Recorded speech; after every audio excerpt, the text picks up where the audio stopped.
இன்னமல் முஃமினூன இஹ்வத்துன், முஃமின்கள் அனைவர்களும் சகோதரர்கள்.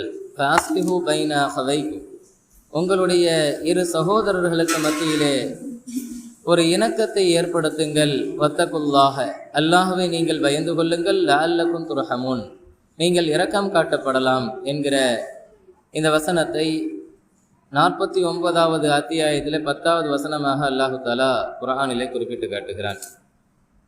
ஆக முஃமின்கள் சகோதரத்துவத்தோடு இருக்க வேண்டும் என்பதை அல்லாஹ் பிரியப்படுகிறான்.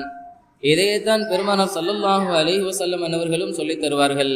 லா யுமினு அஹதுக்கும், உங்களிலே ஒருவர் உண்மையான முஃமினாக ஆக முடியாது. ஹத்தா, எதுவரை என்றால், யுஹிப்பு லி அஹீஹி, தன்னுடைய சகோதரருக்கு, மா யுஹிப்பு லி நஃப்ஸிஹி, தனக்கு எதை விரும்புவாரோ அந்த ஒன்றை தன்னுடைய சகோதரருக்கு விரும்புகின்ற வரை அவர் உண்மையான முஃமினாக ஆக முடியாது என்கிற அந்த வார்த்தையை பெருமானார் ஸல்லல்லாஹு அலைஹி வஸல்லம் அவர்கள் வெறுமன சொல்லிவிட்டது மாத்திரமல்ல, உண்மையான சகோதரத்துவத்தை ஏற்படுத்தியவர்கள் சமுதாயத்திலே அவர்கள்தான். உஸ்மான் இப்னு அவுஃப் ரலியல்லாஹு தஆலா அன்ஹு அவர்களை சஅத் இப்னு ரபி என்கிற இந்த அன்சாரி சஹாபிக்கு சகோதரராக பெருமானார் ஸல்லல்லாஹு அலைஹி வஸல்லம் அவர்கள் ஏற்படுத்துகிறார்கள்.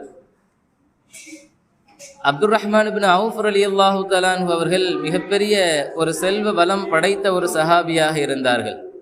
அந்த சஹாபிக்கு தோதுவாக பெருமானார் ஸல்லல்லாஹு அலைஹி வஸல்லம் அவர்கள் இந்த சகோதரத்துவ அடிப்படையில் சஅத் இப்னு ரபி ரலியல்லாஹு தஆலா அன்ஹு அவர்களை ஏற்படுத்தினார்கள் என்று சொன்னால், அவர்கள் மிகப்பெரிய செல்வந்தராக அப்துர் ரஹ்மான் இப்னு அவுஃப் ரலியல்லாஹு தஆலா அன்ஹு அவர்கள் இருந்தார்கள். சஅத் இப்னு ரபி ரலியல்லாஹு தஆலா அன்ஹு அவர்கள் மிகப்பெரிய நிலக்கிழார், மிகப்பெரிய சொத்துக்கள் வைத்து விவசாயம் செய்யக்கூடிய மிகப்பெரிய ஒரு பணக்காரராக அவர்கள் இருந்தார்கள்.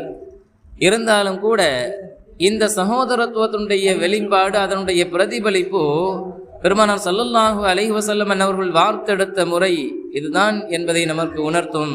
அந்த அளவிற்கு தன்னுடைய சகோதரத்துவத்திற்காக வேண்டி, அந்த சகோதரனுக்காக வேண்டி தன்னுடைய சொத்துக்களில் பாதியை உங்களிடத்தில் நான் தந்து விடுகிறேன் என்று அந்த முஹாஜிர் சஹாபியை பார்த்து சஅத் இப்னு ரபி ரலியல்லாஹு தஆலா அன்ஹு அவர்கள் சொல்கிறார்கள், என்னுடைய 4 மனைவிகளில் உங்களுக்கு நீங்கள் தேர்ந்தெடுக்கிற மனைவியை நான் தலாக்கு விட்டு விடுகிறேன். அவர்களுடைய இத்தாம் காலம் முடிந்த பிறகு நீங்கள் திருமணம் முடித்துக் கொள்ளுங்கள் என்று சொல்லக்கூடிய அளவிற்கு அந்த சகோதரத்துவம் தாக்கத்தை ஏற்படுத்தியது என்பதாக வரலாறு பேசுகிறது.